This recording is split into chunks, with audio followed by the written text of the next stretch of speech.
Bonjour, soyez les bienvenus dans ce nouveau numéro de Chemin de Traverse. Il fait partie des gagnants du Loto du patrimoine. Le site est privé et chargé d'histoire.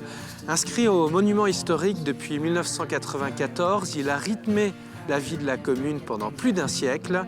Cette semaine, je vous emmène à la découverte des fours à chaux de Benay.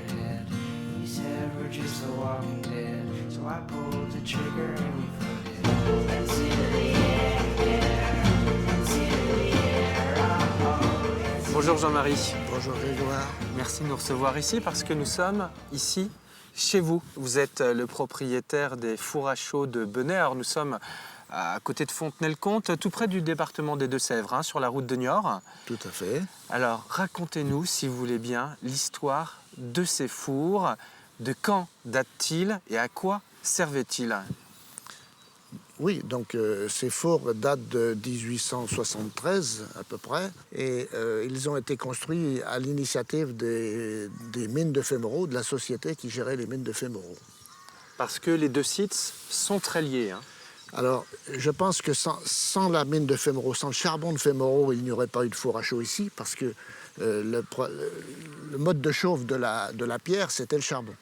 Donc l'idéal, c'était quand même que le charbon arrive de proximité, c'est-à-dire Fémoraux, qui est à peu près à 30 km seulement. L'architecture du four est plutôt jolie. Certains disent qu'on serait dans un style plutôt vauban. Tout à fait.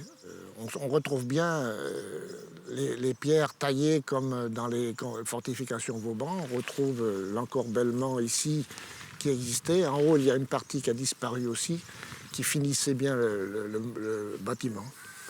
Donc de sa construction en 1873 jusqu'au début de son déclin à cause de l'arrêt des mines de Fémoraux à partir des années 50, son fonctionnement va continuer à subsister, mais très lentement et de façon assez différente jusqu'à sa fermeture en 1981. Votre père est le dernier directeur du site. Vous connaissez l'endroit depuis que vous êtes petit. Le fait d'avoir repris le lieu, c'était quelque chose d'important pour vous? C'était important parce qu'effectivement, j'ai passé toute ma jeunesse ici. J'ai côtoyé tous les ouvriers journellement. Je les voyais arriver en moto, en voiture, ancienne à l'époque.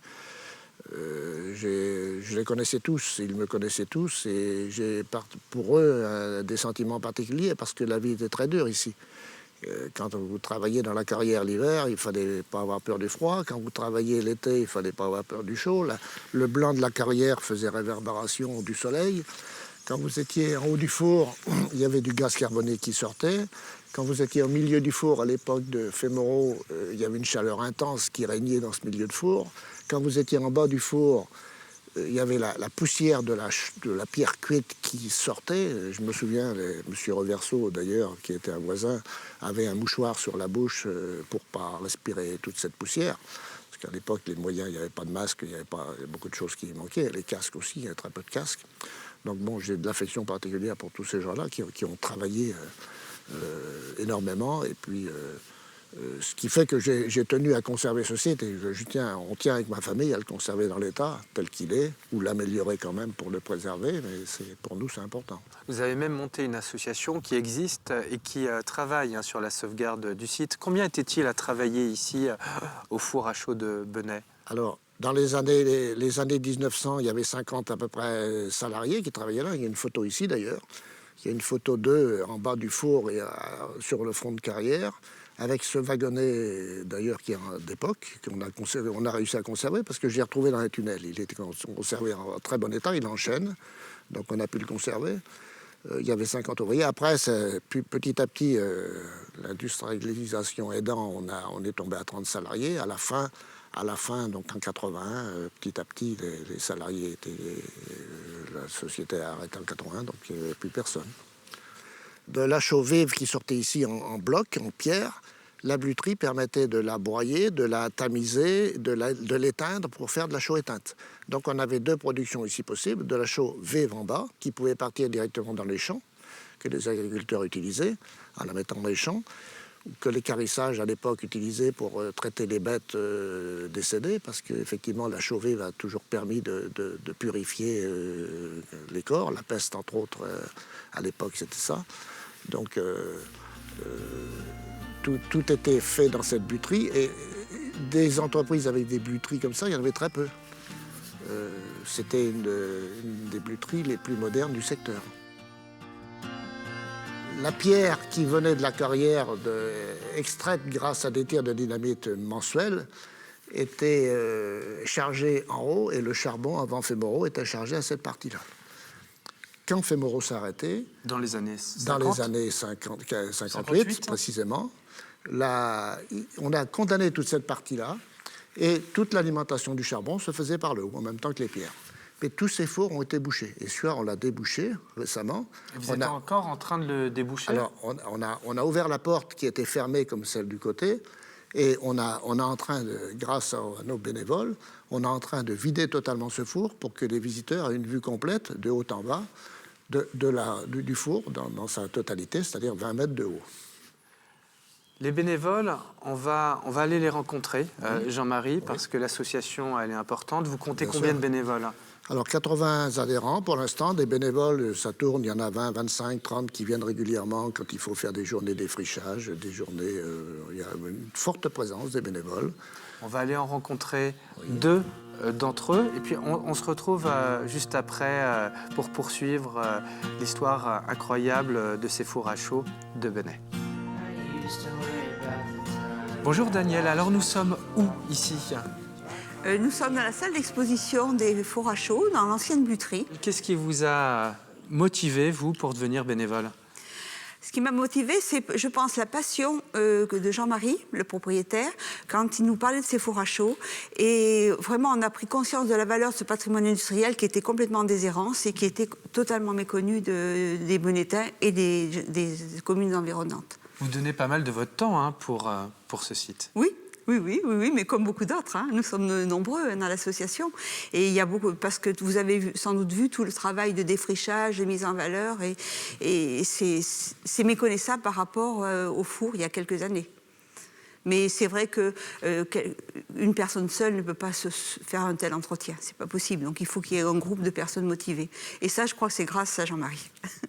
Michel, vous êtes secrétaire de l'association. Qu'est-ce qui vous a poussé à donner autant de votre temps pour ces fours à chaud? J'aime bien le bénévolat. Je fais déjà partie de nombreuses autres associations. Et puis, il y a une bonne ambiance. Alors, je pense que puis c'est un site qu'il faut remettre en valeur. Il y a pas, même les gens du pays ne connaissaient pas du tout ce site. Il a fallu qu'on ait une journée du patrimoine et une fête de la nature pour que des gens du pays découvrent. C'était un site qui était fermé parce que dangereux. Et puis, il n'y avait que les gens qui travaillaient là, qui venaient là, en fin de compte. Alors, quand vous organisez des visites, que vous menez, vous aussi, oui, que vous disent les gens quand ils découvrent ces fours? Ils ne pensaient pas que c'était si important. Et c'est vrai que le bâtiment des fours, on ne le voit nulle part de l'extérieur. Il faut vraiment venir sur le site pour le découvrir, quoi. Et puis, il y a beaucoup... j'ai même ramené des gens de la maison de retraite ici, qui ont plus de 80 ans, et des dames qui gardaient des vaches juste derrière, là, et puis qui n'étaient jamais rentrées sur le site. Et il y a des gens qui ont pleuré là en revenant sur ce site-là, oui. Merci beaucoup Michel pour votre témoignage. Merci aussi à Daniel et à tous les bénévoles de l'association. On va retrouver maintenant Jean-Marie, le propriétaire du site, qui va nous parler d'une bonne nouvelle.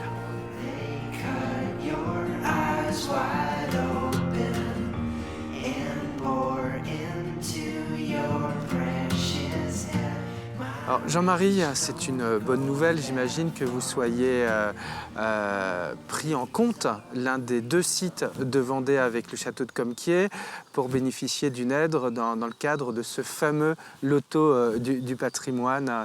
Vous allez faire quoi avec cette somme? Ça revient à peu près à une aide de 50 000 euros? 57 000 euros, oui. C'est ce que l'on a demandé pour sécuriser un petit peu le four.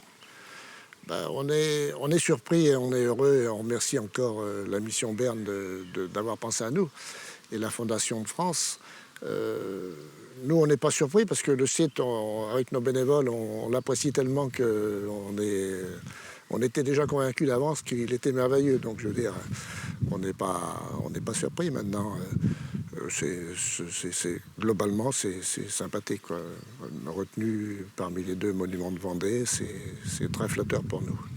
Alors pour vous qui pourriez avoir envie de venir découvrir de plus près ce site, comment fait-on On vient comment? C'est ouvert? Il faut réserver? Comment ça se passe? Alors, pour l'instant, on ouvre au groupe de 20 personnes minimum, hein, parce qu'on a formé des guides. Donc en vous appelant, sur En réservation? nous appelant, c'est ça, c'est un groupe de 20 personnes. Tout au long de l'année, ça? Tout au long de l'année, si vous voulez, hein, à partir du moment où c'est encore correctement entretenu et visitable. Vous nous appelez, on a une dizaine de guides sur Benay qui est capable de faire des visites que l'on a parmi nos bénévoles. Et puis on a les journées du patrimoine. Alors, les journées du patrimoine, c'est vrai, c'est tous les 2 ans actuellement. On va les faire cette année. On pense qu'on aura une influence de personnes, c'est sûr. Donc on est déjà bien organisé pour. On va essayer de continuer cette tâche avec plaisir. Ok. Bah, écoutez, Jean-Marie, bravo pour tout cet investissement. Merci pour l'histoire et pour la visite. Et puis, bon vent pour la suite. Merci Grégoire. C'est gentil d'être venu.